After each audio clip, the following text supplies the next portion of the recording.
संगात संजायते कामः कामात् क्रोधः अभिजायते क्रोधात् भवति सम्मोहः सम्मोहात् स्मृतिविभ्रमः स्मृतिभ्रंशात् बुद्धिनाशः बुद्धिनाशात् प्रणश्यति।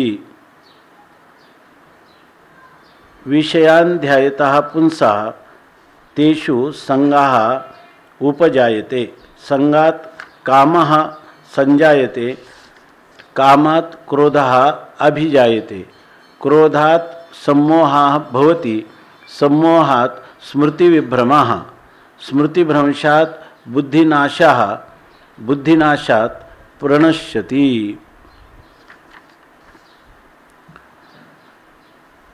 विषयान् ध्यायतः पुंसः विषयांचं ध्यान किंवा विषयांचं चिंतन करणाऱ्या पुरुषाची पुरुषाची किंवा पुरुषाच्या ठिकाणी संगाह जायते विषय संगाह जायते त्याला त्या विषयांच्या विषयी प्रीती किंवा विषयांची आसक्ती जो नित्य विषयांचं ध्यान करतो त्या पुरुषाच्या ठिकाणी विषयाचा संग म्हणजे आसक्ती किंवा विषयांविषयीची प्रीती किंवा सुखत्व बुद्धीचा विस्तार अधिक होतो। उपजायते उत्पन्न होते संगात संगामुळं म्हणजे ह्या आसक्तीमुळं कामः संजायते काम म्हणजे विषयाविषयीची असणारी इच्छा इदं मे स्यात् इति इच्छा कामशब्दितः याप्रमाणे त्याला ते विषय मला प्राप्त व्हावेत ते माझ्या सुखाला कारण होतील अशा प्रकारची इच्छा उत्पन्न होते।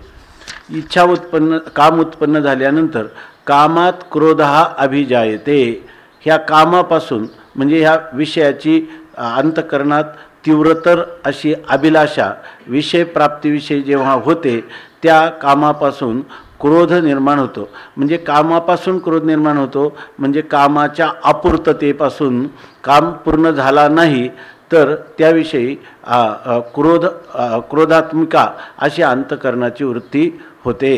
क्रोधः अभिजायते क्रोधात सम्मोहः भवति आणि त्या क्रोधापासून मनुष्याला सम्मोह म्हणजे अविवेक म्हणजे काय कार्य आणि काय अकार्य ह्या कार्याविषयीचा निवाडा त्याच्या अंतःकरणाला होत नाही म्हणून त्याला म्हणतात सम्मोह मोह वैचित्य त्या ठिकाणी त्याला विपरीत भावना कार्य कधी अकार्य वाटतं तर अकार्य कधी कार्य वाटतं असा कार्य आणि कारण यांच्याविषयी कार्यकारण भावाचा निश्चय त्याच्या अंतःकरणात होत नाही। आणि सम्मोहात स्मृतिविभ्रमः आणि एकदा मोह म्हणजे कार्य आणि अकार्य याविषयीचा अविवेक निर्माण झाला की त्याला स्मृतिविभ्रमः स्मृतिभ्रंश होतो। आता स्मृतिभ्रंश होतो म्हणजे शास्त्राचं त्याविषयी कोणती गोष्ट विहित आहे आणि कोणती गोष्ट निषिद्ध आहे प्राप्तकाली काय ग्राह्य आहे आणि काय त्याज्य आहे का कोणतं समोर आलेल्या पदार्थाचं सत्यत्व किंवा मिथ्यात्व त्याचं नित्यत्व किंवा अनित्यत्व निर्दोषत्व किंवा त्याच्या ठिकाणी असणारे दोष याचा कोणताही विवेक किंवा पृथक्करण करण्याची क्षमता त्याच्या ठिकाणी राहत नाही म्हणून त्याला म्हणतात की त्याचा स्मृतिभ्रंश होतो। स्मृतिभ्रंशात बुद्धिनाशा शास्त्राचं ह्या अमक्या गोष्टीविषयी काय वचन आहे हेही त्याच्या लक्षात येत नाही किंवा उपस्थित होत नाही त्याचं तो अनुसरण करीत नाही म्हणून त्याला स्मृतिभ्रंश होतो असं म्हटलेलं आहे।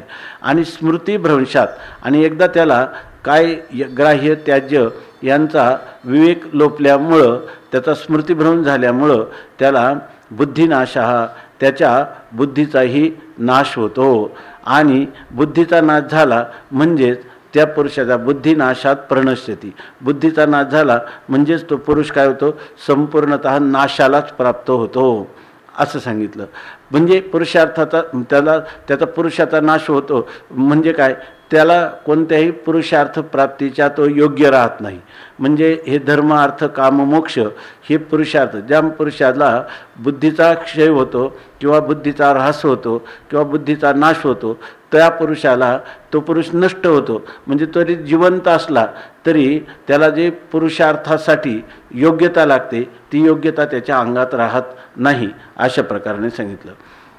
भाष्यकारांनी सांगितलं की ध्यायतः नाम चिंतयतः विषयान शब्दादीन विषय विशेषान आलोचयतः पुंसः पुरुषस्य संगाः आसक्तिः प्रीतिः तेषु विषयेषु उपजायते उत्पद्यते ध्यायता ध्येयी चिंतने चिंतायाम ना तर त्या ठिकाणी तो सारखा विषयाचं ध्यान करतो म्हणजे चिंतन म्हणजे त्या ठिकाणी काही कारण नसलं तरी जरी आपली अंतःकरणवृत्ती आपोआप त्या विषयाच्या चिंतनाकडं धावू लागते विषयाचं चिंतन होऊ लागतं त्याला म्हणतात की विषयाचं ध्यान म्हणजे कारण जरी नसलं उपस्थित समोर तरीसुद्धा त्याला तो नेहमी विषयाचं चिंतन करीत राहतो म्हणून ध्यायतः नाम चिंतयता विषयान नाम शब्दादीन विशेष विशेषान वेगवेगळे विशेष तो विषयाचं म्हणजे एकाच विषयाचं चिंतन करतो असं नाही तर शब्दादी म्हणजे शब्दस्पर्श रूप रस गंधादी हे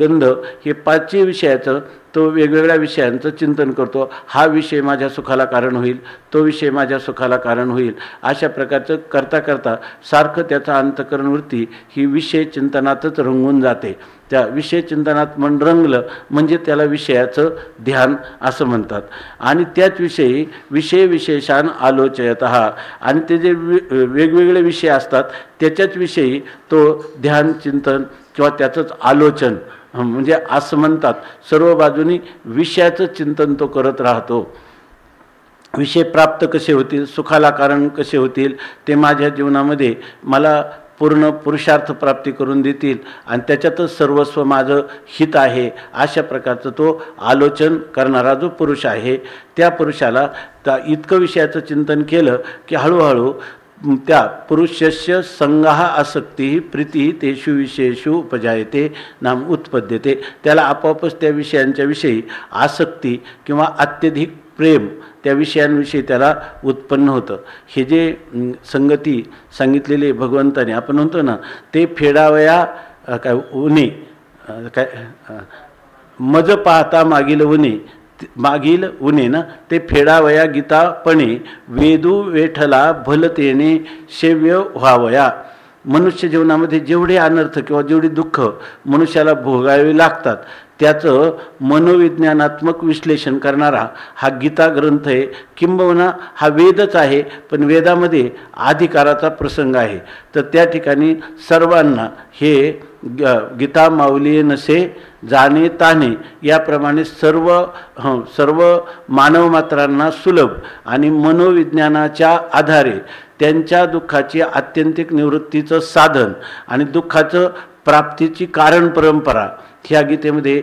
ह्या 2 श्लोकामध्ये सांगितलेले आहे की ज्याच्यामुळं जर मनुष्य याचं जर विचार करील किंवा याविषयी अत्यधिक श्रद्धा ठेवील आणि त्या प्रकाराने आपल्या जीवनात परिवर्तन करील तर त्याला दुःखाकडे जावं लागणार नाही कारण दुःखाची कारण परंपरा जी आहे ती यामध्ये सांगितलेली आहे आणि असंच घडतं किंबहुना ज्याला विशेष शास्त्र ज्ञान नसेल तरी त्या पुरुषाला सुद्धा ही परंपरा जर त्यांनी आपल्या ध्यानामध्ये ठेवली आणि त्या प्रकाराने जर त्याच्या जेणेकरून आपल्याला अनर्थ प्राप्त होण्याची ही कारण परंपरा जाणून आपण पहिल्यांदा विषयाचं ध्यान हेच खरं आपल्याला प्रणश्यतीकडं विनाशाकडं नेणार आहे तेव्हा विषय चिंतन आपण करू नये एवढी जर एक गोष्ट कळली तर पुढच्या जवळजवळ 8 गोष्टी इथं सांगितलेल्या आहेत या सर्वच्या सर्व त्याच्या अनर्थ टळून जातील यासाठी ह्या अत्यंत महत्त्वपूर्ण असा श्लोक आहे आणि भाष्यकारांनी त्याच्याविषयी सांगितलेलं आहे की या ठिकाणी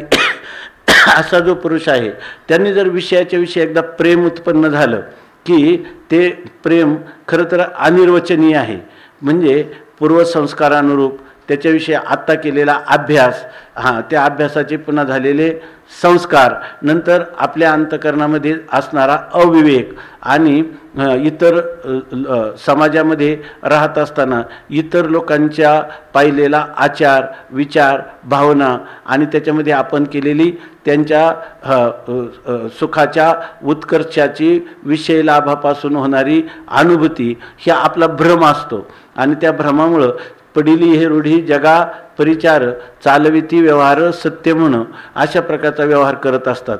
पण खरं याच्यामध्ये सांगितलं की विषयान ध्यायता पुंसा, विषयाचं ध्यान करणाऱ्या पुरुषाला संगाहा नाम प्रीती आसक्ती त्याच्यापुढे उत्पन्न होते. आणि संगात प्रीते हे संजायते समुत्पद्यते कामहा तृष्णा. या ठिकाणी असं सांगतात की एकदा विषयाच्या विषयी प्रीती निर्माण झाली, संग म्हणजे आसक्ती निर्माण झाली की त्याविषयी कामहा उत्पद्यते, आपोआप त्याच्यापासून काम उत्पन्न होतो. इथं काम शब्दाचा अर्थ झाला तृष्णा. तृष्णा म्हणजे काय? कितीही जरी विषयाचं सेवन झालं तरी त्या तृष्णेची कधीही तृप्ती होत नाही. किती मला मिळालं तरी मला परिपूर्णता त्याच्यापासून वाटत नाही. म्हणून त्याच्याविषयीची उलट तृष्णा ही अधिकाधिक वृद्धिंगत होत जाते. म्हणून त्यांनी लिहिलं कामात संजायते क्रोधा, नाही काय, संगात संजायते कामहा. हा काम शब्दाचा अर्थ तृष्णा म्हणजे याचा अर्थ कधीही तृप्त न होणारी अशा प्रकारचा जो अंतःकरण विशेष आहे त्याला तृष्णा असं म्हणतात. अधिक असावं, किती दिलं तरी तृप्ती भुकेली काय करू माये, आणि जीवनी जीवन कैसे ताने जात आहे. माऊलींची ही जी तृप्ती आहे ही ज्ञानोत्तर प्रेमलक्षणात्मक भक्तीमधले जीवनमुक्तीच्या विलक्षण सुखात परिणत होणारी ही तृष्णा आहे. अशी तृष्णा होत नाही. या ठिकाणी भौतिक विषय कितीही मिळाले, सर्व एकाच वेळेला मिळाले, जगातले सर्व दिव्य विषय मिळाले तरीसुद्धा याच्यापेक्षा कुठंतरी अधिकच असावं. त्यांनी सांगितलं की एक मनुष्याला भगवान प्रसन्न झाले, त्याला विचारलं की तुला काय पाहिजे? त्यांनी सांगितलं जगात जेवढं सोनं असेल तेवढं मला मिळावं. मग त्यांनी सांगितलं जगात जेवढं सोनं आहे, देवाला वाटलं याला मेरू पर्वतावर ठेवलं म्हणजे सगळे सोनं झालं. आता लोकांची कुठं 2-2 तोळे गोळा करता. म्हणून त्याला सांगितलं की हा मेरू पर्वत आहे, याच्यातून तुला किती सोनं पाहिजे तेवढं घे. आणि त्यांनी सांगितलं हे झालं मेरू पर्वतावरचं सोनं, पण घरात लोक काय अलंकार घालतात त्याचं काय? याला म्हणतात तृष्णा. काही लोकांच्या घरात तर आहेच ना अजून, याला कधीच तृप्ती होत नाही, याला म्हणतात तृष्णा. आणि तस्मात कामात कुतश्चित प्रतिहतात क्रोधा अभिजायते. आणि ते जो काम आहे तो काम जर काही कारणाने तर त्याला जर काही विघ्न आली, प्रतिबंध निर्माण झाला तर त्या ठिकाणी त्याला अंतःकरणाची ज्वलनात्मिका अशा प्रकारची क्रोधाची वृत्ती त्याच्या ठिकाणी निर्माण होते. आणि हे असे माऊलीनं तर लिहिलं जेथं काम ज्या ठिकाणी आहे तिथं क्रोध आधीचा आला. म्हणजे काम असल्यावर क्रोध हा अपरिहार्य आहे. त्याचं कारण काय आहे? याचं कामाचं स्वरूप आहे तृष्णा, आणि तृष्णेची जी वृत्ती आहे ती कधीच तिची परिपूर्तता होत नाही. आणि तृष्णेची परिपूर्तता झाली नाही म्हणजे मध्ये प्रतिबंध हा येणारच, हे ठरलेलंच आहे. मग काम अगोदरच आलं, या आपलं क्रोध निश्चित होतो. मग क्रोध जर कामाच्या अपूर्ततेत होत असेल तर कामाची पूर्तता कधीच न होण्यामुळं कामाबरोबर क्रोधाचं सायुज्य निश्चित प्राप्त होणार असा त्याचा अर्थ. म्हणून म्हणतात कामात कुतश्चित प्रतिहतात क्रोधः अभिजायते. क्रोधात भवती सम्मोहा अविवेका कार्याकार्यविषया. आताच आपण पाहिलं की त्या क्रोधामुळं काय होतं, कार्य काय आणि अकार्य काय या विषयासंबंधाने अविवेक होतो. विचिर पृथक करणे म्हणजे त्याला कोणता पदार्थ कोणतं कार्य करावं किंवा कोणतं कार्य आहे आणि काय अकार्य आहे याविषयी त्याच्या अंतःकरणात पृथक्करण किंवा विश्लेषण करण्याची क्षमता, ती क्षमताच नाहीशी होते. त्याला त्या ठिकाणी अविवेक असं म्हटलेलं आहे. त्या सम्मोह याचाच अर्थ अविवेक असा भाष्यकारांनी केला.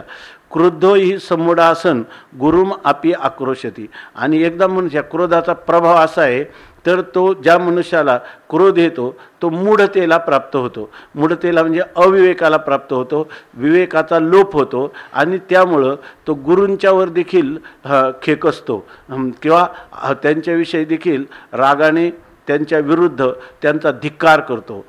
अशा प्रकारची स्थिती प्राप्त होते. कशामुळं? तर क्रोधात भवती सम्मोह. आता सम्मोह झाला म्हणजे अविवेक झाला की सम्मोहात स्मृती विभ्रम. आणि सम्मोह म्हणजे अविवेक झाला की त्याच्या ठिकाणी स्मृतीचा भ्रंश होतो. आता स्मृतिभ्रंशाचं स्वरूप काय आहे ते सांगतात. शास्त्र आचार्य उपदेश अहित संस्कार जनिताया स्मृतेः स्यात् विभ्रमः भ्रंशः स्मृत्युत्पत्ती निमित्त प्राप्तौ अनुत्पत्तीः. आता एकदा का त्याला स्मृतिभ्रंश झाला, स्मृती म्हणजे काय, जेव्हा काही योग्य अयोग्य याचा निवाडा करण्याचा प्रसंग येतो तेव्हा हे अमुक एक गोष्ट योग्य आहे, अमुक एक गोष्ट अयोग्य आहे हे त्याला कळतं. याच्यात आपलं हित आहे, याच्यामध्ये आपलं अहित आहे असं त्याला कळतं. तर तो त्याच्यापासून परान्मुख होईल. अयोग्य पदार्थ, अयोग्य व्यक्ती, पदार्थ, कशापासून, घटना, त्याच्यापासून तो दूर जाईल. परंतु त्याला हे कळतच नाही, कारण त्याचा स्मृतिभ्रंश झाला. स्मृतिभ्रंश झाला म्हणजे काय, तर स्मृती कधी व्हावी लागते, आपल्या जीवनात हे योग्य का अयोग्य याविषयी शास्त्रांनी किंवा आपल्या आचार्यांनी आपल्याला जो उपदेश केला त्या उपदेशाची उपस्थिती तत्क्षणी व्हायला पाहिजे. आणि गुरुजी असं म्हणत होते किंवा शास्त्र असं म्हणतं, या गोष्टीचा त्याला पूर्णपणे विसर पडतो. म्हणून त्याला म्हणतात की स्मृतिविभ्रम झाला. म्हणजे त्याला त्यावेळेला, ज्या वेळेला प्रसंग आहे, काही लोकांना प्रसंग होऊन गेल्यानंतर आठवतं, पण त्याचं मूळ कारण आहे काय, त्यावेळेला ते म्हणतात माझा स्मृतिभ्रंश झाल्यासारखा झाला. स्मृतिभ्रंश झाल्यासारखा झाला का स्मृतिभ्रंशच झाला. म्हणून तर तुला त्यावेळेला शास्त्र किंवा आचार्य यांनी केलेल्या उपदेशाची आठवण किंवा स्मरण झालं नाही. त्याला म्हणतात बुद्धीचा भ्रंश झाला. बुद्धीचा भ्रंश म्हणजे काय, स्मृती उत्पत्ती निमित्त प्राप्त व अनुत्पत्ती. आता तुम्हाला त्या योग्य वेळेला योग्य स्मरण व्हायला पाहिजे होतं, पण त्याच वेळेला त्याची अनुत्पत्ती झाली, म्हणजे ते स्मरण झालं नाही. त्याला म्हणतात स्मृतिभ्रंश असं म्हणतात. तत्स्मृतिभ्रंशात बुद्धिनाशः बुद्धेः नाशः.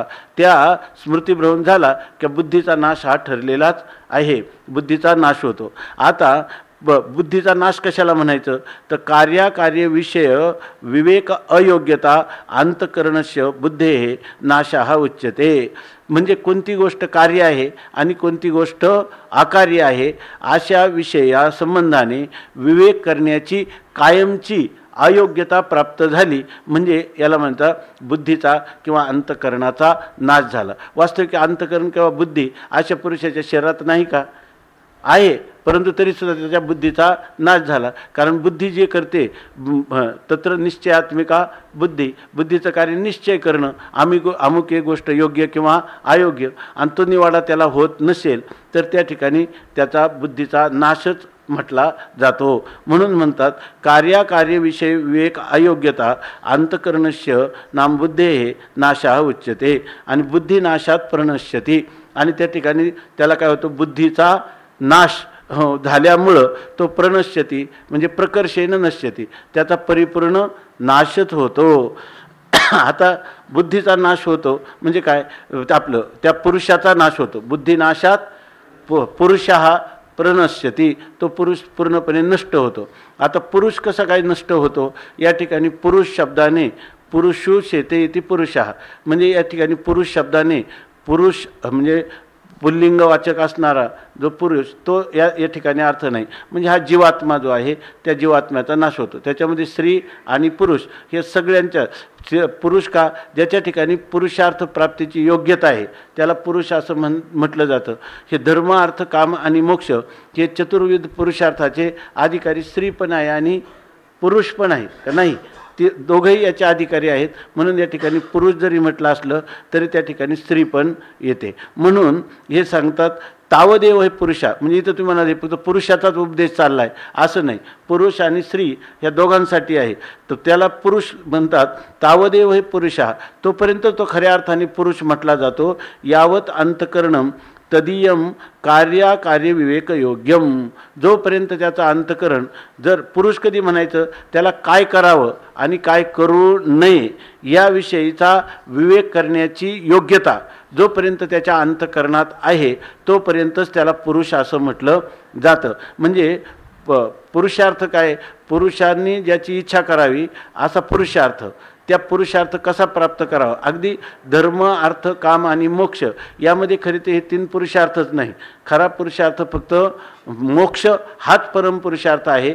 परंतु जरी म्हटलं तरी अशा ज्या पुरुषाच्या ठिकाणी अशा प्रकारचा विवेक करण्याची योग्यता नाही, तो धर्माचंही पालन करू शकत नाही, अर्थार्जनही करू शकत नाही, धर्माविरुद्ध असणारा जो काम, धर्माच्या अविरुद्ध असणारा काम, त्या कामाचाही भोग तो घेऊ शकत नाही आणि मोक्ष तर त्याला दूरच राहिला. म्हणून ह्या पुरुषाचा संपूर्ण नाश असं म्हटले. तद अयोग्यत्वे, तद अयोग्यत्वे म्हणजे कार्य विवेक करण्याच्या बाबतीत हा पुरुष कोणता आहे? कार्य विवेकी इंद्रियेची होती पारखी असं दिलं. इथं माऊलीने तर 14व्या अध्यायामध्ये कार्य आणि अकार्य यांचा विवेक त्याच्या बुद्धीला सुद्धा करावा लागत नाही, या इतका इंद्रियांना त्याचा सराव झालेला आहे असं आहे. आणि याला तर याची बुद्धीसुद्धा असा विवेक करू शकत नाही. अर्थात हा पुरुषार्थहीन आणि पुरुषार्थाला अयोग्य असा पुरुष आहे. म्हणून ते म्हणतात नष्ट आहे व पुरुषाभवती, जणू काही तो पुरुष नष्ट झाल्यासारखा आहे. म्हणजे त्याचे चारही पुरुषार्थ नष्ट झालेले आहेत.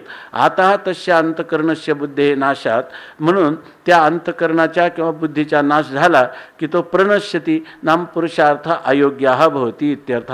तो पुरुषार्थालाच काय होतो? अयोग्य. हे म्हणजे हे जे चिंतन आहे तर हे चिंतन मनुष्याच्या जीवनामध्ये त्याला व्यवहारामध्ये सुख पाहिजे असेल तर ह्या गोष्टींचं महत्त्व आहे. ह्या गोष्टी जर त्यांनी जाणल्या तर त्या ठिकाणी त्याला हे धर्म, अर्थ, काम आणि मोक्ष ह्या चारही पुरुषार्थांच्या योग्यतेला ही मालिका आहे. आणि जर याच्यातून तो जर ह्या मालिकेप्रमाणे सुरुवात करेल विषयाध्यायतः पुंसा संगस्तेषुपजायते संगात संजायते कामः, का एक एक पायरीनं त्याचा अधपतन होत जाईल आणि शेवटी त्याचा सर्व नाश होईल. अशा प्रकाराने याचं चिंतन सांगितलं. आणि या संबंधाने आपले पूज्यपाद शंकरानंद या संबंधाने सांगतात की ध्यायतो विंशान पुंसा संगस्तेषुपजायते संगात संजायते कामः कामात क्रोधः अभिजायते. ध्यायतः विषयांचं ध्यान करणारा पुरुष. ध्यान म्हणजे काय? विषयान शब्दादीन ध्यायतः, शब्दादी विषयांचं ध्यान करणारा. तेषु रम्यत्वम अरम्यत्वम च इदम भोग्यमिति वा चिंतयतः पुंसा. विषयाचं ध्यान करतो म्हणजे हे विषय रमणीय आहेत किंवा हे विषय रमणीय नाहीत. विषय दोन्ही रमणीयच आहे, पण काही विषय रमणीय आहेत, अनुकूल विषयामध्ये तो रममान होतो आणि प्रतिकूल विषय ते रममान होण्यासारखे नाही असा विचार करणारा. किंवा इदम भोग्यम इति वा चिंतयत, किंवा हे अमुक एक विषय हा मला मात्र भोग्य आहे, याच्या भोगाने मला काय होईल? सुखप्राप्ती होईल, अशा प्रकारचा चिंतन करणारा जो पुरुष आहे. तेषु संगहा रम्यत्वाकारेण, त्या विषयांच्या ठिकाणी हे रमणीय आहेत या आकाराने त्याचा संग म्हणजे आसक्ती किंवा प्रीती जडते. भोग्यत्वाकारेण वा भावित्वेषु भोगेषु प्रीती, किंवा भोग्यत्व आकाराने म्हणजे ते भोग्यच आहेत असं ज्ञान होऊन ज्यांनी अशा प्रकारची हे भोग्य आहेत, रमणीय आहेत अशी भावना केलेला पुरुष भोगेषु प्रीतीही, त्याला त्या भोग्य पदार्थांविषयी अंतकरणामध्ये प्रेम निर्माण होतं. आणि ते कशामुळं होतं तर ते सांगतात प्राक्तन संस्कारात आसक्तीही उपजायते सद्य उत्पद्यते. त्या ठिकाणी त्याला पूर्वीचे जे संस्कार असतात विषय भोगाचे, की अनादि संसार मालेच्या ठाई नित्य विषय भोगिले पाही, ते ठसावले चित्ताच्या ठाई वारंवार पाही सेविता. आणि त्यामुळे तो समोर विषय आला की त्याच्याविषयी त्या अनुकूलत्व बुद्धी निर्माण होऊन, त्याच्या भोग्यत्व बुद्धी निर्माण होऊन त्याला त्याच्याविषयी आसक्ती किंवा प्रीती उत्पन्न होते.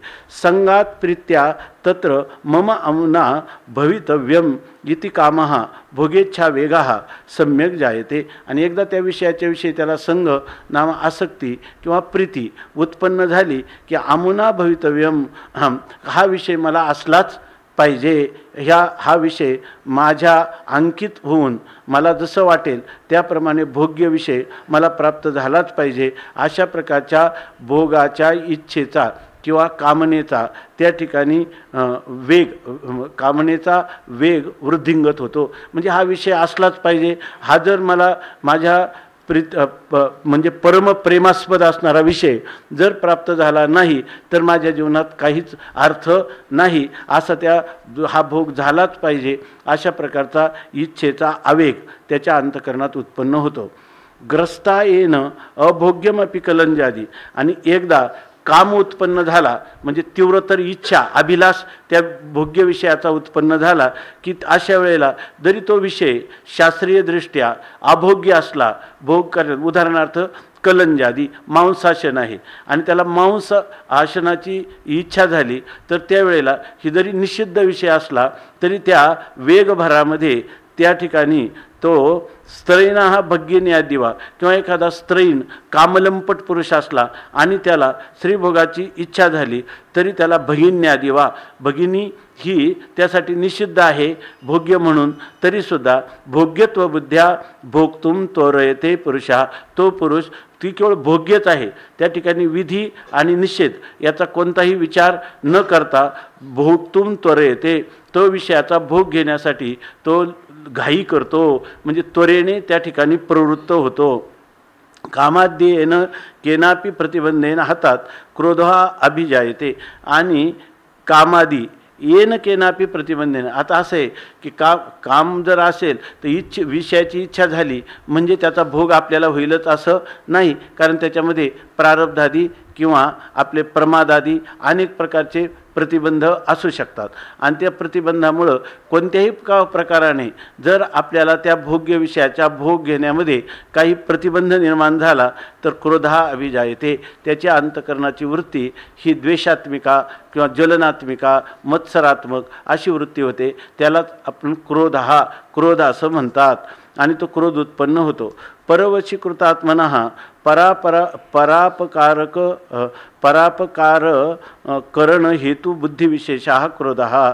आणि परवशीकृता म्हणजे हा काय होतो, त्याच्याविषयी पूर्ण परतंत्र होतो किंवा त्या कामाचा तो अंकित होतो आणि त्या क्रोधाचा तो अंकित होतो. आणि परापकारक म्हणजे दुसऱ्यावर जेणेकरून अपकारक होईल अशा प्रकारचा त्या अपकारक होण्याला जो कारण होणारा असा जो अंतःकरण वृत्ती विशेष जो क्रोध, तो क्रोध त्याच्या ठिकाणी निर्माण होतो. म्हणून त्यालाच म्हणतात की कामात क्रोधोभी जायते. कामाच्या अपूर्णतेत त्याच्या अंतःकरणामध्ये दुसऱ्याला अपकार करणारा अशा प्रकारची ज्वलनात्मिका अंतःकरण वृत्ती होते, तिलाच क्रोध असं म्हणतात. याच्यामध्ये हे जे आहे ना, हे आपल्याला जर पाहिलं तर मनुष्य आपण आपल्या जीवनाचं परीक्षण किंवा त्याचं समीक्षण केलं तर हे असंच घडत जातं. आपण कधी जागे होतो, ज्या वेळेला बुद्धिनाशात प्रणश्यतीची वेळ येते तेव्हा हे काय झालं. पण त्याच्या अगोदरच ही मालिका जर आपल्या डोळ्यासमोर ठेवली,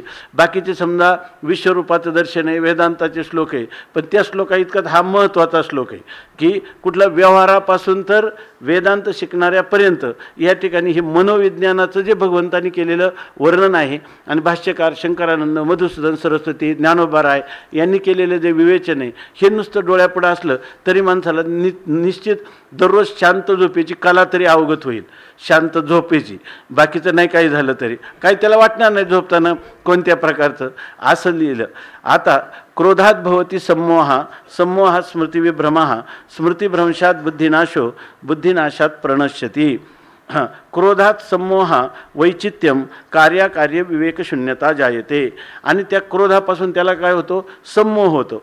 सम्मोह शब्दाचा अर्थ मोह वैचित्य होतं. वैचित्य म्हणजे काही लोक वैचित्य शब्दाचा अर्थ विपरीत भावना असं म्हणतात किंवा त्याचा निर्णयच न करता येण्यासारखी बुद्धीची जे कुंठितता त्यालाही या ठिकाणी मोह असं म्हणतात. आणि दुसरा इथं मोह म्हणजे मुख्य भाष्यकारांनी शंकरांना लिहिलं की कार्य आणि अकार्य याविषयीचा जो अविवेक अशा प्रकारचा हा सम्मोह त्याला प्राप्त होतो. क्रोधाविष्टा खलु सम्मोहेन महताम अपि अपचरती गुरुम अपि धिक्करोती. आणि एकदा क्रोधाने त्याचं चित्त आविष्ट झालं म्हणजे क्रोधाचा आवेश आला की त्या भरात तो त्याला मोह होतो आणि त्या मोहाने तो काय करतो, महापुरुषांचा देखील अपमान करतो, त्यांच्याही विरुद्ध करतो आणि गुरूंचा देखील धिक्कार करतो. समोहात उक्त लक्षणात स्मृतिविभ्रमः जायते. आणि असा मोह झाला की त्याला उक्त लक्षणात स्मृतिविभ्रमः जायते, त्याच्या ठिकाणी स्मृतिभ्रंश प्राप्त होतो. या या ठिकाणी आज दुपारी मी वाचलं, त्यांनी सांगितलं की ध्यायती असा शब्द वाटला, विषयान ध्यायतो पुंसाह.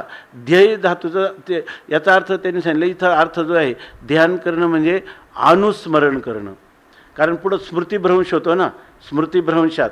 तर इथं काय आहे की प्रथम एकदा स्मरण झालं आणि मनुष्याने ते स्मरण जर आपल्या बुद्धीच्या कप्प्यातून काढून टाकलं किंवा त्याच्या विरुद्ध त्याचं निराकरण करणारं असं स्मरण केलं तर तो त्याच्यातून सुटू शकतो. पण त्याच्या अगोदर हे जे अनुस्मरण म्हणजे एखाद्या विषयाचं स्मरण झालं का पुन्हा त्याचं स्मरण करणं, पश्चात पुन्हा त्याचं स्मरण करणं, पुन्हा त्याचं स्मरण करणं, म्हणजे आपण जे म्हणतो ना वृत्तीचा जे काही प्रत्यय आहे त्या प्रत्ययाचे काय करायचा प्रवाह एकाकारता म्हणजे इकडं लावायचं. आवृत्ती रसकृत उपदेशात आहे की नाही, त्याचीच पुन्हा पुन्हा जर आपलं मन आवृत्ती करायला लागलं का ते ध्यान झालं. आणि ते ध्यान जितकं वृत्ती पुन्हा पुन्हा त्या स्मरणातल्याच पदार्थाचं करेल तर मग विषयान ध्यायता पुसा संगच तेशोपजायते. काही कालांतर गेलं की त्याच्याविषयी आपोआपच प्रीती व्हायला लागते, ते सवयीतच पडतं. म्हणून जागृती कुठं पाहिजे, विषयांचं ध्यान. एखाद्या वेळेला विषय समोर आला आणि मग त्याच्या अनुकूल आपल्याला होतो असं कधीतरी झालं, किंवा विषय समोर नसताना त्याचं ध्यान झालं, अरे विषय समोर नाही त्याच्या ध्यानानेच मनुष्याची वृत्ती चंचल होते. तर याचा अर्थ विषयाचे ध्यान विपाये वाहे मन तरी यसने हे पतन गिवसित पावे, अशी जर याची स्थिती आहे तर मनुष्य तिथंच जागृत व्हायला पाहिजे. हे चाललेलं ध्यान ब्रह्मचिंतन नसून हे विषय चिंतन चाललंय. याचा पहिलाच पुंज आहे. पण अग्नीची ठिणगी जर सर्पणाची, पुढे माऊली सांगणारच आहे, सर्पणाला लागली तर सगळ्या त्रिभुवनाला जाळायला पुरेशी आहे असा अनर्थ आपल्यावर येणार आहे. तिथं मनुष्य अगोदर जसं एखाद्या मनुष्याला विस्तवाचा एक चटका लागला, लहान मुलंसुद्धा बघा येऊन आपला तो दिवा आहे ना त्या काचेला हात लावतात त्याला, आणि एकदा हात पळला ना त्याला घेऊन जरी गेलं त्या वेदांतला म्हणलं का इथं काढतो, तो म्हणतो नको भाऊ आहे त्याच्यामध्ये. तर विषयाचं जे चिंतन आहे ते चिंतन इतकं दुःखाला कारण होतं. हे मनुष्याने अगोदर जर सावध राहिलं तर पुढची ही जी अनर्थाची मालिका आहे त्याच्या संघात संजय ते कामात कशालाच तोंड द्यावं लागणार नाही. म्हणून सांगतात की समूहात स्मृतिविभ्रमः जायते, स्मृतिभ्रंश होतो. स्मृतिभ्रंश होतो म्हणजे काय, पहिल्यांदा स्मृती काय आहे ते सांगणं. वेदांत श्रवणजन्य ज्ञानेन ब्रह्म एव अहमिति पुन्हा पुन्हा कृतस्वानुभव संस्कारजः तदाकार परिणामी बुद्धिवृत्तीविशेषः स्मृती इति उच्यते. खरी स्मृती कोणती आहे, परमात्म्याचं स्मरण हीच खरी स्मृती आहे.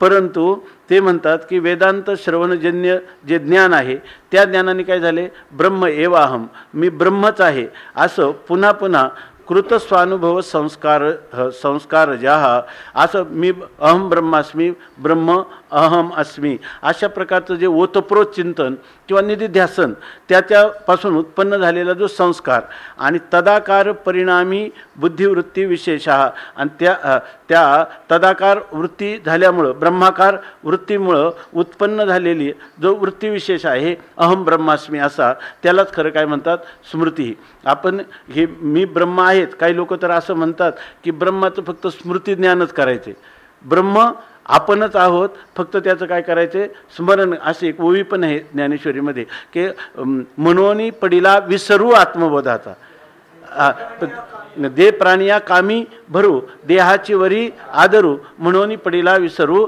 आत्मबोधाचा. फक्त आत्माचं काय करायचे स्मरण करायचे, बाकी दुसरं काही करायचं नाही. आपलं आत्मस्वरूप आहेच आहे, त्याचं ज्ञान काय, त्याचं फक्त हां दे आवडून घेतले बरं. ज्ञान आपलं स्वतःचं स्वरूप आहे. पर कशामुळं झालं तर भवस्वर्गाधिकांना आपण आवडून त्याचा अंगीकार केला म्हणून आपलं असणारं ज्ञान काय झालं दूर गेलं. आणि मग आपण म्हणायला लागलो की तो दुरापेक्षाही अति दूर आहे. काय तो तद्दुरे तद्व अंतिके, ते खरं अंतिके आपलं स्वतःचं स्वरूप आहे, ते उलट दूर आणि सापेक्ष जवळ यांच्याही पेक्षा आपलं स्वतःचं स्वरूप आहे. परंतु ते असताना ह्या विषयाच्या स्मरणामुळं त्या ठिकाणी त्या आत्म्याचं काय झालं, विस्मरण झालं. आणि जर पुन्हा आपल्याला आत्म्याचं यथार्थ स्मरण झालं त्यालाच खरं काय म्हणतात, स्मृती इति उच्यते. तस्या विभ्रमोहा भ्रंशा स्मृती हेतुषु सत्सु अपि स्मृते हे अनुदया. आता म्हणतात की आपलं जे स्वरूप आहे आत्मस्वरूपाचं स्मरण हीच खरं स्मरण आहे. परंतु आता तस्या विभ्रमा, परंतु त्या आत्मस्वरूपाच्या स्मरणाचा काय झाला, विसर झाला किंवा भ्रंश झाला. याला कधी म्हणायचं विस्मरण, तर ते म्हणतात स्मृती हेतुषु सत्स्वापी स्मृती अनुदय. स्मृती करण्याला विषय समोर असताना देखील स्मरण न होणं हा खरा काय आहे, त्या स्मृतीचा अनुदय आहे.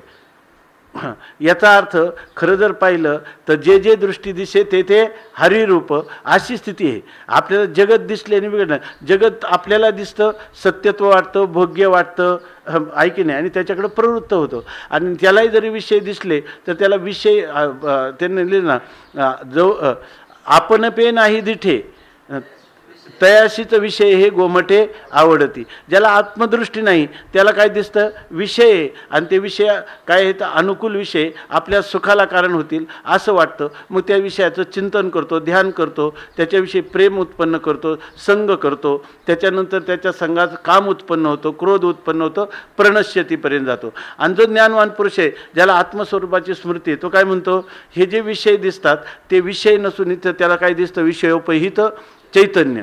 उलट तो म्हणतो की माऊली काय म्हणतात, विषयातही काही आपण पे वाचवणी नाही, मग विषय कवन हे काही बाधितील कवना. आणि अमृतानुभवामध्ये ते सांगितलं, झाला भृत्य भुज्य कालोवा कैवल्याही चढावा करीत विषय सेवा, असं त्याचं वर्णन केलेलं आहे. तर मग भृत्य भज्य कालोवा भक्तीच्या घरी, त्याला विषय वाटत नाही, त्या ठिकाणी त्याला चैतन्याची प्रतीती येते. या आणि जर तिथून तो त्याची वृत्ती विचलित होत असेल आणि त्याला विषय रूपाने वाटत असेल तर त्याच्या ठिकाणी काय झालेलं आहे, स्मृती भ्रंशच त्याचा झालेला आहे. तस्या विभ्रम भ्रंशा स्मृती हेशु सत्सु आपी स्मृतीरान. स्मृतीचा हेतू किंवा संत त्याला सांगत असतात, म्हणजे काय ते सांगत असतात की देवची बरे तुका म्हणे खरे तुम्ही अमरा हा अमरा. आता तरी त्याला आत्मस्वरूपाचं स्वरूप स्मरण व्हावं का नाही, त्यावेळेला म्हणते यांचं ऐकूच नका, ऐका नाही, विषया वाचून कुठेही सुख असू शकत नाही. विषयापासून तशी पण उभी आहे, विषया वाचून दुसरं कुठं सुख म्हणणं हे त्याला आवडत सुद्धा नाही. 16व्या अध्यायात जो आसुरी संपत्तीचा पुरुष आहे त्याला विषयापेक्षा सुख कुठं आहे का, त्याला शब्द स्पर्श रूप रस गंध याच्या चारवाकासारखा तो म्हणतो. या ठिकाणी जोपर्यंत आहे यावत जीवम सुखम जीवेत ऋणम कृत्वा घृतम पिबेत भस्मीभूतस्य देहस्य पुनरागमनम कृता. आणि त्याला इथं खूप सांगतात, ईश्वराची सिद्धी करतात, शास्त्राचं उपयोगिता सांगतात, ईश्वर भक्तीचं सांगतात, पण हा मनावरच घेत नाही. त्याचं कारण काय आहे, त्याला काय झालेलं आहे, विस्मरण स्मृतीभ्रंश त्याचा झालेला आहे. तस्मात स्मृतीभ्रंशात बुद्धिनाशा. आणि हा स्मृती म्हणजे स्मरण करण्याचं कारण उपस्थित झालं तरी स्मृती होत नाही, असा स्मृतीभ्रंश झाला असेल तर त्याचा बुद्धिनाश होतो. म्हणजे बुद्धिनाश होतो म्हणजे काय, बुद्धीर ब्रह्ममयी वृत्ती ही. बुद्धी म्हणजे म्हणजे वास्तविक आपल्याला जे जे पदार्थ दिसतील त्या पदार्थावरून आपल्याला स्मरण होतं त्या पदार्थाच्या स्वरूपाचं, बरोबर की नाही. किंवा त्याचं जे पूर्वी आपण एक स्मृतीचा विषय हा सन्मुख नाही ना, सन्मुख नाही, स्मृतीचा विषय सन्मुख नसला तरी समोर त्याला जर उपोद्बल कारण दिसलं तरी आपल्याला त्याचं स्मरण होऊ शकतं. काय संस्कार, त्याला पूर्वसंस्कार जागृत होऊन त्याला त्या पूर्वीच्या पदार्थाचं स्मरण होऊ शकतं. पूर्वी त्याचा अनुभव घेतलेला आहे, आता अनुभवाचा विषय समोर नाही तरी सुद्धा त्याला त्याचे संस्कार जर उद्भूत झाले तर त्याला त्या पदार्थाचं स्मरण होऊ शकतं ना. मग ते आता काय तुम्ही म्हणा इथं तुम्हाला परमात्म्याचं कुठं, परमात्म्याचं तर त्याला स्मरण झालेलं नाही. अनुभव झालेला नाही त्याचं स्मरण होईलच कसं? जर त्याला अनुभव झाला असता त्यांनी परोक्ष रीतीनं, बघा हा मला परोक्ष रीतीनं जरी त्याला हे ज्ञान असतं तर त्याच्यावरून त्याला हे जगत आता त्याच्या अज्ञान काळात त्याला अपरोक्ष काय वाटतं? जगत वाटतं. अपरोक्ष रूप आत्मा असून आत्मा त्याला अपरोक्ष वाटत नाही. आत्मा त्याला पार नाही पासून तर फक्त फार झालं तर असत्वापादक आवरण दूर झालेलं असतं. पण आभानापादक दूर न झाल्यामुळं त्याला त्याचं अपरोक्ष होत नाही. परंतु तरीसुद्धा जर त्याला परोक्ष ज्ञान शब्दज्ञान असेल तरीसुद्धा किंवा त्याच्या ठिकाणी काही तर्कशुद्ध संगती लावण्याचा जर त्याच्या बुद्धीच्या ठिकाणी असेल तर असा पुरुषसुद्धा दिसणाऱ्या जगावरून देवाला त्या ह्याला आत्म्याला जाणून म्हणजे आत्म्याविषयी विचार करू शकतो का नाही? विषय जड आहेत. जड जडाला कारण होत नाही, जड जडाला अधिष्ठान होत नाही. याच्यावरून याच्या पाठीमागं कोणतं तरी त्याला अधिष्ठान हे कोणतं तरी चेतन असलं पाहिजे. निरधिष्ठान भ्रम होत नाही. हे ठीक आहे का? बघा की आपल्याला निरधिष्ठान भ्रम होत नाही. आपल्याला दिसतं काय? जग दिसतं. आणि जग दिसतं आणि ते ब्रह्माची कशी अनुभूती करून देईल किंवा स्मृती करून देईल? उलट जगच काय करील? ब्रह्माचे अद्वैत सांगावे बोले तै द्वैत घेपे. तुम्हाला जर द्वैत दिसलं तर द्वैताने तुम्हाला स्मरण कशाचं व्हायला पाहिजे? अद्वैताचं व्हायला पाहिजे. म्हणून त्यांनी लिहिलं की स्मृती होण्याचा प्रसंग आला तरी स्मृती होतच नाही. असं असेल तर त्याला म्हणायचं की याचा स्मृतिभ्रंश झालेला आहे. आणि ह्या बरोबर आहे ना? दुसरं काही असलं इथं काय म्हणतात शंकरानंद की स्मृती उदय होण्याचा प्रसंग आहे आणि त्याच्या ठिकाणी होत नाही. स्मृती उदय होण्याचा कोणता प्रसंग आहे? परोक्ष ज्ञानी किंवा अज्ञानी पुरुषाला त्याचं आभानापादक असत्वापादक आवरण दूर होण्यासाठी शास्त्राने जे परोक्ष रीतीनं आत्म्याचं कथन केलं त्यांनी त्याला परमात्म्याचं स्मरण व्हायला पाहिजे. भले अपरोक्ष नसेल तर अपरोक्ष पर्यवसन होण्यासाठी आत्मावारे श्रोतव्या मंतव्या निधी ध्यासितव्या मग आपल्याला दृष्ट होईल, अपरोक्ष होईल. असं तरी त्याला करायला पाहिजे ना. पण तो करायला प्रवृत्तच होत नाही. बरोबर ना? म्हणून त्याला म्हणायचं की आता काय झाला? स्मृतिभ्रंश झाला.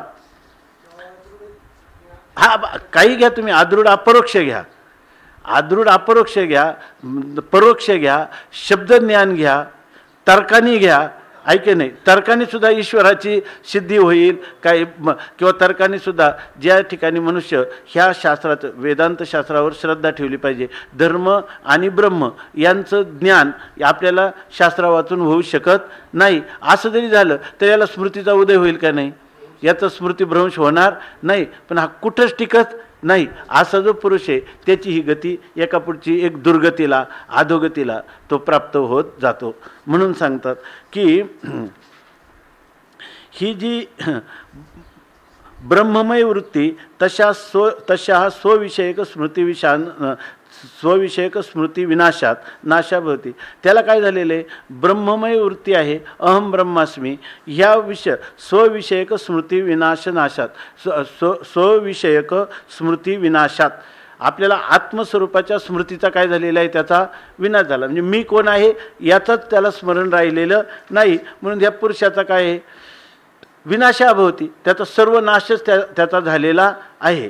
म्हणजे याचा अर्थ खरं सर्व नाशातून उत्तीर्ण होण्याचा एकच उपाय आहे की त्याला स्वची अनुभूती किंवा स्वचं स्मरण करून घेणं. यथा आता म्हणतात याचं कसं झालं? यथा पुरोवर्तिनी एष पुरुषे पुत्र इति स्मृती असती चेत ममायम पुत्रा इति पुत्राकारेण बुद्धिर्जायते. आपण स्मृतिभ्रंश कधी म्हणतो? त्यांनी उदाहरण दिलं की जसं एखादा आपल्या समोर असणारा पुरुष आहे आणि त्या पुरुषामध्ये अरे हा तर माझा मुलगाच आहे, हा तर माझा मुलगाच आहे. आणि समोर कोण होता? समोर असणारा जो पुरुष आहे तो याचा मुलगाच होता आणि हा माझा मुलगा आहे असं त्याला स्मरण झालं तर ममायम पुत्र हा इति पुत्राकारेण बुद्धी जायते. हा पुत्र कोणाचा आहे? माझा आहे अशी त्याला बुद्धी झाली. भ्रांतस्य तू स्मृती असंभवात पुत्राकारा बुद्धी न जायते. आणि त्याचा पुत्र समोर आहे तरीसुद्धा भ्रांत झालेल्या पुरुषाला हा माझा पुत्र आहे अशी बुद्धी होत नाही. का? तर आपण म्हणतो नाही आहोत ते ओळखत नाही, ते आमची काकू आहे, ते आम्हाला सगळं चांगलं बोलते सगळं. आणि कधी कधी काय म्हणते गेल्यावर म्हणलं ना सांग बरं मी कोण आहे? ते म्हणते काय माहिती. हां, ते म्हणते काय माहिती, मला नाही आठवत असं म्हणते. मग याचा अर्थ काय? स्मृतिभ्रंश झालेला आहे. समोर असणारा पदार्थ जसाच्या तसा आठवत नसेल तर त्याला काय म्हणायचं, स्मृतिभ्रंश आहे. तर ते सांगतात की त्याची पुत्राकारा बुद्धीर्न जायते तथा त्याप्रमाणे ब्रह्मणी अपरोक्षे अपि विषय व्यामोहाक्रांतचित्तस्य विदुषः स्वविषयक स्मृती अभावात इदम अहम च ब्रह्म एव इति दृश्याकारताम उत्सृज्य जगतः स्वस्य च ब्रह्माकारत्व अवगाहिनी आखंडात्मिका चिन्मयी वृत्तीर न जायते. आता सांगतात तसं इथं काय घडतं, अपरोक्ष ब्रह्म काय आहे, अपरोक्ष आहे, आपलं स्वतःचं स्वरूप आहे. मग अपरोक्ष असणारं जे ब्रह्म, यात साक्षात अपरोक्षात ब्रह्म असं असणारं ब्रह्म त्या ठिकाणी विषय व्यामोह क्रांतचित्तस्य, विषयामुळं ज्याचा म्हणजे काय आहे अत्यंत मोह म्हणजे अविवेकाला प्राप्त झालेली जी जे चित्त आहे त्या चित्ताच्या पुरुषाला विदुषा स्वविषयक स्मृती अभावात, अशा पुरुषाला अविदुषा ना स्वविषयक स्मृती अभावात, त्याला आपल्या स्वतःच्या विषयक स्मरणाचा काय आहे अभाव असल्यामुळं इदम अहमच ब्रह्म एव, माझ्यासहित हे सर्व ब्रह्मरूपच आहे, अवघे ब्रह्मरूपरिता नाही ठाव, अशा प्रकारचं दृश्याकारताम उत्सृज, ह्या दृश्याकारतेचा म्हणजे ब्रह्म माझ्यासहित म्हणजे अहम आणि इदम हे सर्व ब्रह्मच आहे, या ज्ञानाचा त्याग करून जगतः स्वस्यच ब्रह्माकारत्व अवगाहिन्य अखंडात्मिका चिन्मयी वृत्ती ही, त्याच्या ठिकाणी ह्या जगतासहित माझ्यासहित हे संपूर्ण विश्व हे ब्रह्म आहे, अशा ब्रह्माकारत्व अवगाहिनी अखंडात्मिका असणारी चिन्मयी ज्ञानस्वरूप वृत्ती त्याच्या ठिकाणी न जायते, उत्पन्न होत नाही. मग त्याच्याविषयी काय होतं, त्याला अशी वृत्ती होत नाही. तर काय आहे, अहम भोक्ता इदम मम भोग्यम, हे मी भोक्ता आहे आणि मी हे पदार्थ माझे भोग्य आहेत. भोक्तृभोग्याकार वृत्तीभी स्वयं तिरोहित्वा भवता नष्टा भवती, त्या ठिकाणी माझ्यासहित हे ब्रह्म आहे ही वृत्तीचा काय होतो, तिरोधान होतं किंवा तिचा ती वृत्ती तिरोहित होते आणि नष्ट होऊन जाते. आणि त्याची वृत्ती काय असते, भोक्तृत्व आणि भोग्याकारतेला प्राप्त झालेली असते. एवं स्वविज्ञान विनाशात, त्यामुळे त्याला आत्मस्वरूपाच्या विशेष अपरोक्ष ज्ञानाचा नाश झाल्यामुळं विद्वान स्वयंअपी, इथं घ्यायचं तुम्ही विद्वान कोणता, स्वयंमहाराजांनी म्हणजे विद्वान म्हणजे अपरोक्ष ज्ञानवान नाही घ्यायचा, परोक्ष ज्ञानवान पर्यंत घ्या किंवा अदृढ अपरोक्ष ज्ञानवान, मग किंवा शब्दज्ञानी असा जरी तो असला तरी प्रणश्यती प्रकर्षेण विनश्यती, तरी त्याचा संपूर्ण सत्यानाश होतो. कारण इह चेद वेदीत अथ सत्यमस्ती न चे हा वेदीन महती विनष्टी, त्याचा सत्यानाश होतो. संसाराकार, आता इथं लिहिलं आहे, संसारा कारागारे पतित्वात कदाचित अपि मुक्तीम न प्राप्नोती, जो संसाररूपी जन्ममरणरूपी बंदीखान्यात जो अडकलेला आहे त्याला कधीच मुक्ती होणार नाही. विषम पिबतो अमरत्वमीव असन्मार्गे प्रविष्टस्य सद्गतीर न संभवती, अतः विषयानाम अवकाशम अदत्वा सर्वेंद्रिय निग्रहपूर्वकम समाधिम कुरतः एव सम्यक ज्ञानम तत्फलम च सिद्ध्यति इति सिद्धम. आता जसं जीवनमुक्तीमध्ये तत्त्वज्ञानातच केवळ प्राधान्य दिलं नाही तर मनोनाश आणि वासनाक्षयासहित जीवनमुक्तीचं त्या ठिकाणी भरपूर म्हणजे अगदी गर्जना करून त्यांनी सांगितलेलं आहे. तसंच शंकरानंदांचं तसंच आहे. तर त्याप्रमाणे आता त्यांनी काय सांगितलं, आता याचा उपसंहार करताना श्लोकाच्या भाष्यावर ते सांगतात, विषम पिबतः, एखादा मनुष्य विष पित असला आणि तो जर अमरत्वमीव, आता तो काय म्हणायला, विष पिऊन मी काय होतोय अमर होतो, तर असं म्हणत असेल आसन मार्गे प्रविष्ट, तो असत मार्गामध्ये प्रवेश केलेला आणि विषम पिबतः अमरत्वमीव, जणू काय विषय पिऊन मारायला जसं अमरत्व कधीही सद्गती न संभवती, त्याला अमरत्व कधी प्राप्त होणार नाही, तसंच या ठिकाणी म्हणतात की सद्गती न संभवती विषयाना कोणाला असत मार्गे प्रविष्टस्य, असत मार्गावर म्हणजे त्या ठिकाणी विषयांच्या विषयी भोग्यत्व बुद्धी ठेवून आपल्याकडं भोक्तृत्व ठेवून विषयांच्याकडं जो मनुष्य विषयांच्या पाठीमागं धावत जातो किंवा विषयांच्या सन्मुख ज्याचं जीवन आहे असा जो पुरुष आहे त्याला सद्गती न संभवती, त्याची कधीच सद्गती होणार नाही. तो म्हणाल विषयामध्ये सुख आहे, विषय सुखाने मी सुखी होईल, हे कसं आहे विषयाचं प्राशन करून मी अमर होईल असं म्हणल्यासारखी त्याची स्थिती आहे. म्हणून याचं तात्पर्य काय आहे, विषयानाम अवकाशम अदत्वा, माणसाने विषयांना कधीही अवकाश देऊ नये आणि म्हणजे दुरूनच विषयांचा त्याग करावा. सर्वेंद्रिय निग्रहपूर्वकम समाधी कुरत आहे आणि सर्वेंद्रियांचा त्यांनी काय करावा, निग्रह करावा आणि समाधीचा अभ्यास करावा. या ठिकाणी म्हणजे अंतःकरणवृत्ती आपल्या अधिष्ठान आत्मस्वरूपाच्या ठिकाणी नित्य निरंतर अखंडित स्थापना वृत्तीची करावी. आणि मग तुम्हाला वाटत असेल समाधीम कुरतः, त्यांनी निर्विकल्प समाधीपर्यंत अभ्यास करावा. बोला महाराज इथं समाधीम कुरत आहे. या ठिकाणी समाधी शब्दाचा अर्थ मागं जसा याच्यामध्ये समाधौ न विधी येते म्हणजे अंतःकरण असा अर्थ केला. समाधी म्हणजे निर्बीज किंवा निर्विकल्प समाधी. काशिकानंदाने असं म्हटलंय की या ठिकाणी निर्विकल्प समाधीसुद्धा नाही. निर्विकल्प समाधीमध्ये सुद्धा सगळ्या पूर्वसंस्काराचा नाश होत नाही. त्यासाठी निर्बीज समाधी असं निर्बीज समाधीमध्ये काय तज्ज संस्कार एक सूत्र अन्य संस्कार प्रतिबंधी हेच त्यांनी सूत्र दिले. आणि ते जे काय आहे ना निर्विकल्प समाधीतले संस्कार अन्य संस्काराचे फक्त प्रतिबंध करतात, नाश करू शकत नाही. त्यासाठी निर्बीज समाधी पाहिजे अशा प्रकाराने सांगितलेले. तसं या ठिकाणी ते म्हणतात की निर्विकल्प समाधी शंकरानंदामध्ये हा वारंवार येतं की निर्विकल्प समाधी हा करायलाच पाहिजे. म्हणजे मनोनाश वासनाशय किंवा आपण ज्याला म्हणतो असंशक्ती पदार्थाभाविनी आणि तुर्यगा ह्या अवस्थाचा अभ्यास केला तरच त्याला जीवनमुक्ती सुख मिळेल. आणि त्याच्यासाठी ज्ञानोबरांची ओवी आपण नेहमी म्हणत असतो प्राप्तेही पुरुषे किंवा त्याला इथं याच मागच्या श्लोकात काल झालेल्या त्याला विपश्चिता असा शब्द दिलेला आहे. आणि तिथं स्पष्ट म्हटलेलं आहे काय यततो हेपी कौंतेय पुरुषस्य विपश्चितः इंद्रियाणी प्रमाथिनी हरंती प्रसभम मनः. विपश्चितः म्हणजे विद्वान. पण काही लोक म्हणतात विपश्चित शब्दाने फक्त शास्त्रज्ञ घ्यावा, शास्त्रज्ञानी घ्यावा, कोणी म्हणतं परोक्ष ज्ञानी घ्यावा. पण या ठिकाणी विपश्चित शब्दाने जरी अपरोक्ष ज्ञानवान पुरुष असला तर तुम्ही म्हणा हे सिद्धांताच्या विरोधी नसलं तर तुम्हाला सरळ अर्थ काय लावा, जीवनमुक्तीच्या विलक्षण सुखाला तरी काय आहे ते प्रतिबंधक आहे, लोकसंग्रहाला प्रतिबंधक आहे, त्याचं स्वतःचं रम्य समाधान किंवा त्याला परमाशांती प्राप्त होऊ देत नाही. म्हणून हा कारण माऊली असं म्हणतात की प्राप्तेही पुरुषे इंद्रिये लाळलेली कौतुके तरी आक्रमीला जाणं दुःखे संसारिके असं म्हणतात. म्हणून आता हे ज्याचा त्याचा विषय, केवळ जो मनुष्य तत्त्वज्ञानाचा पक्षपाती आहे तो ह्या गोष्टी ऐकायला पण तयार नाही. दुसरी गोष्ट भाष्यकारांनी कुठे ह्या सप्तभूमिकांचं वर्णन केलं नाही, उपनिषदामध्ये क्रमाने आलं नाही, आपण जुळवून घेतो. परंतु तत्त्वज्ञानी जो पुरुष आहे तत्त्वज्ञानी पुरुषाला असमाधान असेल तर त्याला मनोनाश वासनाक्षय सांगितलाच पाहिजे. कारण निष्प्रतिबंध आनंदाची अनुभूती येते का, नाही, याचा अर्थ प्रतिबंध आहे. आणि तो प्रतिबंध कोणता आहे, जरी तुला आता तुझी जीवनमुक्ती अबाधित असली, आपलं विधेय कैवल्य तुला अबाधित असलं तरी तू केलेल्या इतक्या तपश्चर्येनंतर त्यांनी हा श्लोक तिथं दिला आहे. विडवरा आधी तुल्यत्वम माकांक्षी तत्वविद भवान धी दोष संत्यागात लोके पूज्यस्व सर्वधी दोष संत्यागात लोके पूज्यस्व देववत अशा अर्थाने घेतला तरी हरकत नाही. दुसरी गोष्ट न बुद्धिभेदम जनयेत अज्ञानाम कर्मसंज्ञानाम यालाही तो उपयोग आहे.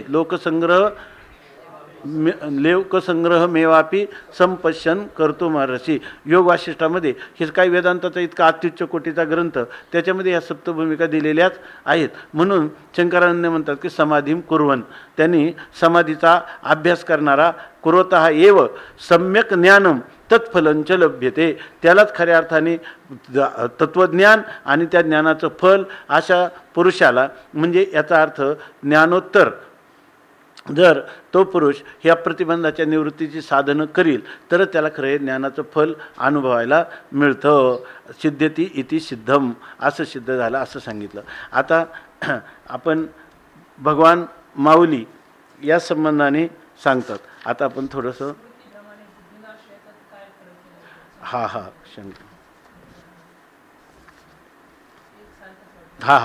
बरोबर बघा.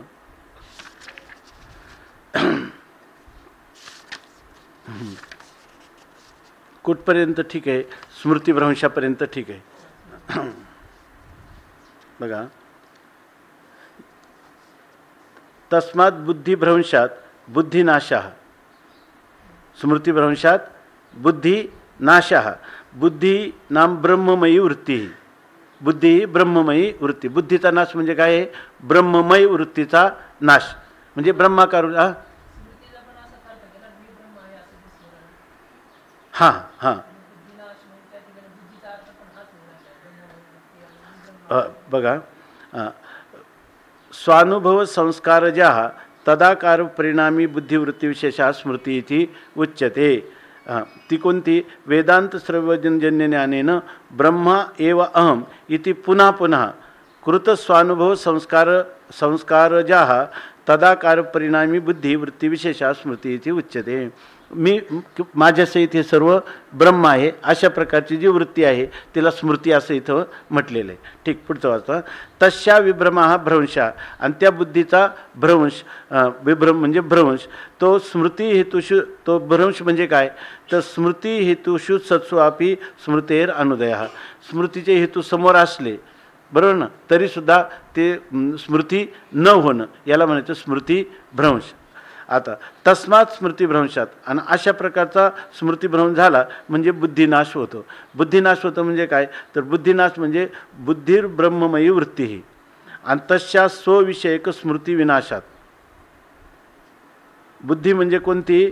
ब्रह्ममयी बुद्धी, म्हणजे तिचा अर्थ तोच झाला. ब्रह्ममय म्हणजे माझ्यासहित हे सर्व, म्हणजे अहम ब्रह्मास्मी सर्वम खल्विदम ब्रह्म, ह्या बोधाला गवसणी घालणारी जी वृत्ती आहे तिला या ठिकाणी म्हणायचं की कोणती? स्मृती. हा स्मृती भ्रंशात बुद्धिनाशा, हा बुद्धिनाश. तर बुद्धीचा नाश झाला, स्मृतीचा नाश झाल्यावर कशाचा नाश झाला? बुद्धीचा नाश झाला. चांगलं बघा. मग त्यातून मी वाचतोय ना, परत तेच सांगतो. तुम्हीच सांगा उलट त्याच्यामध्ये काही भेद असला म्हणूनच तर पुन्हा काढला, कारण दिसताना ते दोन्ही सारखं दिसतं, त्यात काहीतरी भेद तर झाला पाहिजे. आता माझ्यासहित सर्व ब्रह्म आहे याला काय म्हटलेले? स्मृती म्हटलं नाही, याला स्मृती म्हटलं. मी ब्रह्म आहे ही स्मृती म्हटलं. आता त्या स्मृतीचा भ्रम काय झाला? नाश झाला. स्मृतीचा नाश कशामुळे झाला तर आपल्याला स्मृतीला उत्पन्न होण्याला योग्य अशा प्रकारचा विषय समोर असला तरी स्मृती उत्पन्न झाली नाही, तर तिला म्हणायचं स्मृती नाश झाला. आता पुढे काय म्हणतात? स्मृतीनाशात बुद्धिनाशा. स्मृतीचा नाश झाल्यावर बुद्धीचा नाश होतो. स्मृतीचं स्वरूप काय आहे की आपलं विस्मृतीचं स्वरूप काय आहे? स्मृतीनाशाचं काय स्वरूप आहे? जर स्मृती व्हावी असा विषय समोर आला तरी स्मृती झाली नाही, आणि ती स्मृती कोणती तर अहम ब्रह्मास्मी किंवा इदम सर्वम खल्विदम ब्रह्म अशी जर स्मृती झाली नाही तर स्मृतीचा नाश झाला. आता इथपर्यंत आपल्याला कळलं आहे की नाही? आता स्मृतीनाशात बुद्धिनाशा असं म्हटलंय, तर बुद्धिनाशाचं काय नेमकं स्वरूप आहे हे आपल्या लक्षात येत नाही. असं म्हणजे नाहीच येत असं साधारणतः दिसतं याच्यावरून. हे परत मी पंक्ती वाचतो आणि त्या पंक्तीचं तुम्हाला काय वाटेल तसं सांगा किंवा आपण चिंतन करू. बुद्धी ब्रह्ममयी वृत्ती तशा स्वविषयक स्मृतिविनाशात. आता जी ब्रह्ममयी वृत्ती आहे त्या ब्रह्ममयी वृत्तीला काय झालं? स्वविषयक स्मृतिविनाशात. त्या स्वविषयक म्हणजे आत्मविषयक ना, आत्मविषयक स्मरणाचा काय झालेला आहे? विनाश झालेला आहे. त्यामुळं नाशाभोवती त्या बुद्धीचाही नाश होतो. म्हणजे खऱ्या बुद्धीचं स्वरूप काय आहे? खरी जी बुद्धी आहे त्या बुद्धीला जर दृढ अपरोक्ष मी ब्रह्म आहे असं जर स्मरण असेल तरच ती बुद्धी आहे, बरोबर ना. आणि त्या स्मृती तर होत नाही. मग त्या स्मृतीचा नाश होणं म्हणजेच कशाचा नाश आहे? बुद्धीचा नाश आहे. परंतु आता मालिका कोणती? अगोदर स्मृतीनाश आणि नंतर बुद्धिनाश अशी दिलेली ना. मग ते म्हणतात बुद्धीचा नाश म्हणजे कोणता? ब्रह्ममयी वृत्ती, तिला आम्ही बुद्धी असं म्हणतो. ब्रह्ममयी वृत्ती असं तिला म्हणजे याचा अर्थ बुद्धीचा नाश म्हणजे काय? ब्रह्माला सोडून जर बुद्धीनं अन्याला विषय करीत असली तरी त्या बुद्धीचा तो काय आहे? नाशच आहे. आणि त्या बुद्धीनं स्मरण कोणतं ठेवलं पाहिजे? बुद्धीला स्वविषयक स्मरण पाहिजे. स्वविषयक स्मरणाचा नाश झाला म्हणजेच काय झाला? ब्रह्ममयी बुद्धीचाच नाश झाला म्हणजे बुद्धीचा नाश झाला असं दिसतं याच्यामध्ये. हां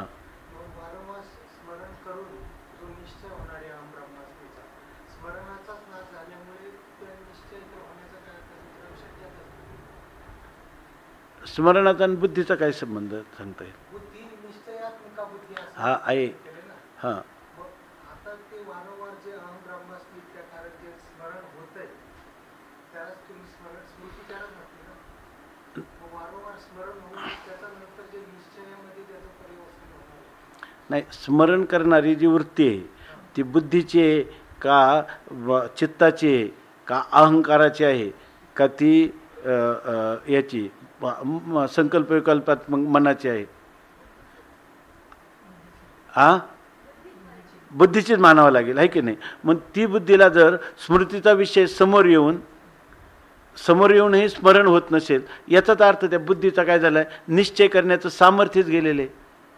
कारण आपण काय, बुद्धी निश्चय आत्मज्ञान, मग ब्रह्मरूप भावी आपण मग ब्रह्मनिष्ठा राखे पूर्ण, मग तत्परायण अहर्निशी. पण हे जर पुढचं होत नसेल तर याचा अर्थ बुद्धीचा निश्चयच होत नाही. म्हणून स्मरण होत नाही म्हणजेच बुद्धीचा निश्चय पण त्या ठिकाणी झालेला नाही. बुद्धीचा निश्चय झाला नाही म्हणून त्या ठिकाणी स्मरण पण होत नाही. स्मरण झालं तर मग ब्रह्मरूप भावी आपण ते झालं तर मग त्याची ज्ञानामध्ये किंवा ब्रह्माच्या ठिकाणी निष्ठा होईल, मग ब्रह्मनिष्ठा राखे पूर्ण. आणि ते झालं तर तो नित्य काय करेल, अखंडात्मिका जी ब्रह्ममयी वृत्ती आहे तिच्यामध्येच अवगाहन करेल, नाहीतर होणार नाही. दुसरं काय म्हणायचं?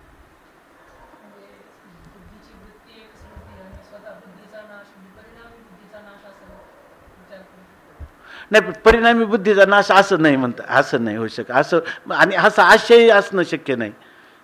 इथं ग्रंथामध्ये हा आशय नाही. फक्त ती निश्चयात्मिका बुद्धी जी आहे ती निश्चय करण्याचं तिचं सामर्थ्य गेलं. बुद्धीला बुद्धी कधी म्हणायचं? निश्चयात्मक. निश्चय होईल का ह्या बुद्धीचा?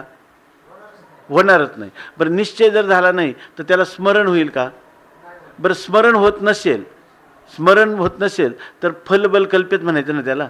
तर त्याचा अर्थ निश्चयात्मिका, निश्चय करण्याचं सामर्थ्य बुद्धीचं लुप्त झालेलं आहे. म्हणजे त्याचा अर्थ बुद्धीला बुद्धी कधी म्हणू आपण? निश्चयात्मिका. निश्चय करणं हे त्याचं स्वरूप आहे. ते स्वरूप झाले का? बरं, झालं असतं तर पुढचा स्मृतिभ्रम झाला असता का? स्मृतिभ्रम झाला नसता. मग ज्या ती स्मृतिभ्रम झाला म्हणजे त्या बुद्धीचाच अर्थ काय? निश्चयात्मिका बुद्धीचा नाश म्हणायला सुद्धा काही हरकत नाही असं दिसतं. स्वरूपाने आहेत. हे स्वरूपाने कोणतीच इंद्रिय, बुद्धी, मन सगळे आहेत, पण असून नसल्यासारखे, कार्यकारी नाहीत. म्हणजे कार्यकारी म्हणजे कोणता? ह्या स्वविषयक ज्ञानाविषयी ते कार्यकारी आत्म. त्याच्या ठिकाणी त्यांना कार्यकारी तर नाही, पण कार्य आकार्याचा विवेक पण त्यांच्या ठिकाणी नाही. आणि म्हणून त्या ठिकाणी बुद्धीचाच नाश झाला असं म्हणायचं. बरं, ही बुद्धी खरं निश्चय करण्याला योग्य होईल का? कधीच होणार नाही. पण स्वरूपाने नाही असं म्हणता येणार नाही. मग ती तरी काय झाली असती म्हणतो बघा, ती एक तर विधेय कैवल्याला प्राप्त झाली असती, किंवा लोकांतराला प्राप्त झाली असती, किंवा या शरीरामध्ये ते शरीर पडलं असतं. जर तिचा स्वरूपाने नाश झाला असता. आहे काय, सूक्ष्म शरीरात स्थूल शरीराला सोडणं याला तर मरणच म्हणतात ना. तर ते इथं असं त्याचं स्वरूप अभिप्रेत पण नाही असंच म्हणावं लागेल की नाही. आणखीन काय म्हणायचं? हां, त्याला बुद्धिनाश म्हणायचं. कार्य करायला समर्थ राहिली नाही म्हणून त्याला या ठिकाणी त्या बुद्धिनाश, स्मृतिनाशालाच काय म्हटलेलं आहे? बुद्धिनाश असं म्हटलेलं आहे. ठीक. हां हां केलं. हां, त्याच्यामध्ये असंच करावं. विवेक नाहीसा होतो असा अर्थ नाही. कार्य आकार्याविषयी बुद्धीचा इथं निश्चय आहे आणि तिथं त्याचं काय, फक्त कार्य आकार्य निवडण्याविषयी तिची एक अंतःकरण वृत्तीची एक क्षमता, ती क्षमता नाहीशी झाली. परंतु त्याला मूळचं कारण काय आहे? बुद्धीचा निश्चय हा मुख्य आहे. वेदांतामध्ये निश्चयाला सर्वात अधिक प्राधान्य आहे का? दुसरं कशाला आहे? ऐक ना, त्यामुळे ती बुद्धीचाच नाश झाला. अगोदर जर निश्चय झाला असता, त्याचा निश्चय झाला असता आणि मग प्रतिबंध निवृत्तीसाठी त्यांनी जरी हे साधनं केली असती, कारण लागतील का नाही साधनं? त्याला निश्चय झाल्यानंतर साधनं लागतील, कारण प्रतिबंध आहे. मग प्रतिबंधाच्या निवृत्तीसाठी प्रमाणा संभावना, प्रेमेया संभावना, विपरीत भावना यांच्या निवृत्तीसाठी तो साधन करील की नाही? साधन जरी करील, परंतु ती त्या ठिकाणी त्याला बुद्धीचा निश्चय झालेला आहे. तर आता तो त्या ब्रह्माच्या अपरोक्ष साक्षात्काराकरता साधन करत नाही. त्याच्या निष्प्रतिबंध फलाच्या अनुभूतीला असणारे जे प्रतिबंधक आहेत त्या प्रतिबंधकाच्या निवृत्तीसाठी तो हीच साधनं करते. पुन्हा तो कार्य विवेक करेल किंवा निधिध्यासनात्मक चिंतन करेल किंवा विचाररूप दुसरं श्रवण करेल. पण याच्यामध्ये त्याला अपरोक्ष ज्ञान झाले की नाही? झालेलं आहे. त्याला तत्वमसी महावाक्याच्या श्रवणाने त्याला अपरोक्ष ज्ञान झालेलं आहे. कारण अहम ब्रह्मास्मी इत्याकारक वृत्ती होऊन तिनं अज्ञानाचा नाशच केलेला आहे आणि कार्य सगळं बाधित आहे असंही ठरवलं. परंतु त्याला ज्या अर्थी फल होत नाही ज्ञानाच्या अव्यवहित उत्तरक्षणी निष्प्रतिबंध आनंद, विचारसागरामध्ये तर असंच म्हटलं ना, निष्प्रतिबंध आनंदाची अनुभूती येत नाही. त्याचा अर्थ त्याला साधन केलं पाहिजे की नाही केलं पाहिजे? तर त्यांनी साधन केलं पाहिजे. तर त्याला त्या प्रतिबंधाच्या निवृत्तीसाठी. पण आता पुढं केलेली साधनं ही प्रतिबंधाच्या निवृत्तीसाठी एक आत्मस्वरूपाच्या प्राप्तीसाठी आहेत, प्रतिबंधाच्या निवृत्तीसाठी असेच अर्थ घेतलं तर मग याचं लागेल.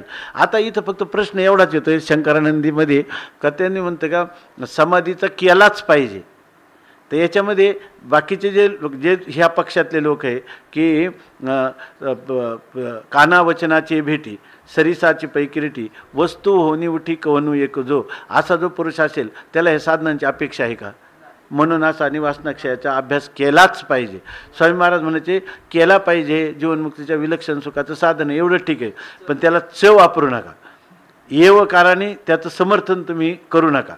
कारण ज्ञानवान पुरुषाला तो कृतकृत्य झाला, त्याला कार्य कोणतं न तस्य कार्यम विद्यते असं सगळं शास्त्र सांगतं. तर त्याला तुम्हाला विधान करता येणार नाही. एवढी गोष्ट जरी खरी असली तरी मनुष्य प्रत्यक्ष ह्या मार्गामध्ये चालत असताना त्याला येणारे जर प्रतिबंध असतील तर हिशेब किती बरोबर असला तरीसुद्धा प्रत्यक्ष अनुभव नसला तर त्याला हे केलं पाहिजे असं शास्त्राचं मनोगत दिसतं साधारणपणे. काय म्हणायचं काही पण नाही का? हां हां किंवा उपासकासाठी तर ते आवश्यकच आहे. आणि नंतर तुम्हाला जीवनमुक्तीच्या विलक्षण सुखाची अभिव्यक्ती होण्यासाठी जन्मजन्मी तुम्ही एवढी साधनं केली आणि आता राहिलेलं थोडं जे आहे ते तुम्हाला विलक्षण सुख, निर्विषय सुख, निरतिशय सुख तुम्हाला भोगता येईल ना. व्यापक सुखाची अभिव्यक्ती झाली.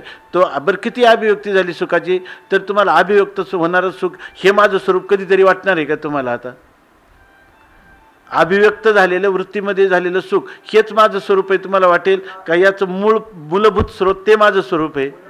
तर त्या बरं हे सुखाचा भोग घेत असताना त्या सुखात काही उणीव होणार आहे का कधी?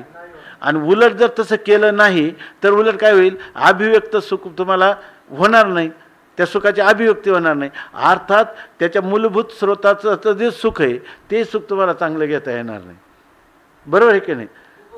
उपभोग नाही घेता येणार, त्याचा उपभोग घेता येणार नाही. ते सुख हे तुमचं स्वरूपच राहील, त्याच्याविषयी तुम्ही निस्संदेह राहाल. परंतु काय त्यानं शिवभूत्वा शिवम यजेत याची अनुभूती तुम्हाला येणार नाही असं दिसतं की नाही याच्यामध्ये? ठीक आहे नाही. आणि स्वरूपाने त्याचा त्याग मात्र होणार नाही. बुद्धीचा त्याग नाही, तुमच्या स्मृतिशक्तीचा पण स्वरूपाने त्याग नाही. तुमच्या ध्यान करणारी जी चित्तवृत्ती तिचाही स्वरूपाने त्याग नाही. आणि त्याच्याची जो कर्तृत्व भोक्तृत्वाचा आकार घेतलेला आहे त्याचाही स्वरूपाने त्याग नाही. इकडं अकर्ता अभोक्ता म्हणत होता, तिथं काय म्हणतो? कर्ता भोक्ता म्हणतो. ह्याचा दोन्हीचाही त्याग झाला नाही. याच्या पलीकडे गेला तरीसुद्धा त्यांचा स्वरूपाने त्याग नाही. तो प्रारब्ध कर्म काय? प्रारब्ध कर्मना भोगादेव क्षय.